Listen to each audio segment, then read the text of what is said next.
Aptly Learning. Today I want to talk about something that's very important to me. It is part of fitness, but it is not fitness as we've come to think of it. It's not about just eating healthy or doing workouts or trying yoga. It's none of that stuff. It's something that came before all of this. I had been planning this vlog for a very long time. I met someone a while ago who was asking me about how I overcame depression. It's someone who's very close to me and who's going through a lot of difficulties in their personal life, and they just don't know how to cope with everything, and they feel like they're beginning to lose motivation to do anything. They're gaining weight, their diet is not good, they never have any energy to work out. That's the beginning of depression. And I was depressed. It's been maybe a year and a half, I want to say, and it was just a series of catastrophic events that happened in my personal life, and it just took me by surprise. And although I tried to fight through it, I just did not have the fortitude to really make it through it. And that's how it started for me. I would wake up in the morning and I just wouldn't feel like getting out of bed, and slowly it got to a point where I would only get out of bed to feed my pets, and that was it. It could have gotten worse had I not decided to do something about it. But a lot of people are unable to realize that for themselves. Sometimes they need someone else, and sometimes people are not open to that kind of feedback. If you try to tell someone that they're depressed when they're really not ready to listen to that reality, they will snap. They will sever ties with people. They will just, further withdraw. Depression is tricky to deal with just because it's hard to approach, and it really has to come from within. It has to come from the person himself or herself that they want to make their life better. So when I was talking to this person, they told me that, and they've known me for a very long time, and they said that they can see a remarkable change in my temperament, that I'm more calm, I am more peaceful, and a six-pack would not make me as happy as that compliment did, that I seem more composed. So I feel like if I could do it, then anyone can. Right now there is so much going on in my personal life. It's mayhem, and honestly some days, like even earlier today, I felt like I cannot do this anymore. Like I cannot go on like this anymore. And I need some help. I am tired of running around all by myself and figuring out, not knowing what's gonna happen to me in future. It seems overwhelming. But then again, I feel like I have handled it way better now that I could have ever done this in the past, and that is because I have developed the strength of mind. And that is, I feel, as long as you have a strong mind, you will achieve no matter what it is that you want to achieve, because that is what gives you the willpower. So we're like 2 weeks into the new year, and people are still fresh with their New Year's resolutions. And for a lot of people, New Year's resolution is always about their physical appearance. So I want to lose 10 pounds, I want to lose 5 pounds. And statistics shows that most people, by the time we're like through January, have already given up on their New Year's resolutions. And I think the reason for that is because people just don't have the strength of mind to follow through on something. Because it takes dedication, it takes hard work to really achieve something. So I feel like a good New Year's resolution for all of us, and that's my New Year's resolution too, is to just continue being stronger and stronger mentally, so that I can live a successful life, and so that my mental strength manifests in my physical form, in my emotional demeanor.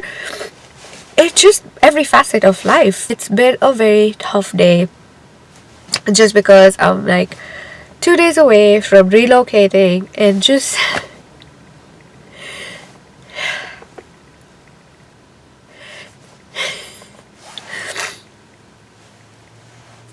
even if I cry from time to time, it does not mean I am not strong enough to go through this change, that I'm not able to handle this. So that's sort of my reasoning for why everyone needs to be mentally strong, is because you don't know what curveball life is gonna throw at you.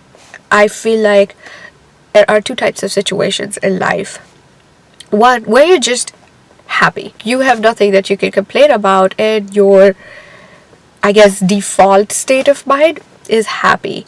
But then there are other situations when things are not really working your way, when things are difficult, and when it's your natural or your default state of mind would be sadness. But if you give into that sadness, that leads down to a place of, real darkness. And it's very important, therefore, to snap out of that sadness. I mean, I fully support the idea of embracing all your emotions. I mean, that's part of being human. This is something I read a long time ago. I can't even remember where I read it, that we are not responsible for our emotions, but for what we do with them. And that is so true. I mean, you can feel angry, but it is up to you how you channel that anger. Similarly, when you feel sad, it's totally up to you how you deal with that sadness. Cry if you must, but don't wallow in that sadness, and don't pity yourself, because no matter how perfect someone else's life might seem to you and how imperfect your own life seems to you, the truth is they probably have their own problems that you don't even know about, and they might actually envy you for what you've got. The best piece of advice that I can give you to handle every emotion successfully is to meditate. There is no set rule or protocol for meditation. It really is, the whole idea is to get your mind to focus on one thing and become as still as I possibly can. My meditation practice involves focusing on breathing. So I lie down in like Shavasana, and so that's just lying flat with your palms facing the sky. And then I focus on my breath, the breath going in, breath going out. Meditation does not mean that you will become oblivious to what's happening around you. No, I mean, you will still hear sounds. The idea is to not focus on those, to continue doing what you're doing and let everything else just happen in the background and not pay attention to any of it. Because that is usually what our mind does, is that it keeps getting distracted and it can never stay focused. So what I do is, focus on my breathing. So breathing in, breathing out. And once I feel like I have a good rhythm going, where my mind is sort of still, then I start focusing on each body part, starting from my toes all the way to my head. And I bring the awareness to my toes and just feel the breath going into my toes and relaxing them, and then my toes falling asleep, and then soles of my feet falling asleep, the tops of my feet, my ankles, moving up to my legs, my knees, my thighs, your whole torso, going up to your shoulders, down to your arms, your forearms, your fingertips, your palms, and then going back up through your neck, into your face. Relax your forehead, relax your eyebrows, any frown that you have on your face, and then just release everything. Release all the tension that you might have picked up during this process of focusing on each body part. Release all of that through your scalp and just let your body fall asleep. Sometimes I fall asleep myself through this process, because when I'm trying to bring awareness to all of these parts, I go slowly. But if I am not asleep, but then I'm sufficiently relaxed where my body, it doesn't even feel like moving. Like I don't even want to twitch a finger. And then at that point, I start focusing on my chakras, and I started getting into chakras as I developed my practice of meditation more and more, and I found out about chakras and how to balance them, because although I was meditating, I felt like there was a lot of pain that I was carrying inside. And believe it or not, it really helps. Like if I focused on my heart chakra, I could feel like the energy was just not there. That's because my heart had so much pain in it.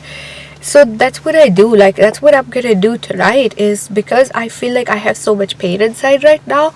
I'm just going to close my eyes, relax my body, slow down my thoughts and my mind, and then just focus all my energy and all my awareness on healing my heart chakra and maybe my root chakra, because with all of this happening, it's easy to lose your sense of grounding, lose your sense of reality. Like, who am I? Where is my home? What is happening to me?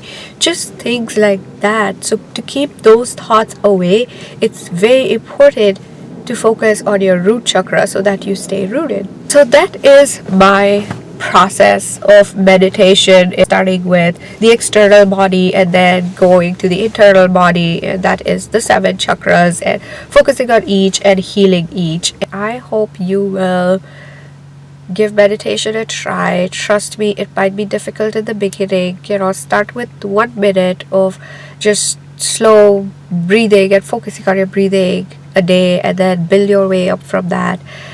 And trust me, you will notice a difference, and your life will become so much better. I mean, the days when happiness doesn't come naturally, when it's not the default state, even on those days, you'd be able to seek happiness, you'd be able to seek optimism and hope, because I think the worst thing that can happen to a person is to lose hope. And a strong mind gives you hope. So that's the end of this vlog, and this is going to be my final vlog from the US, well, for at least a while to come. And my next vlog will be all the way from India. I will see you guys soon. Bye.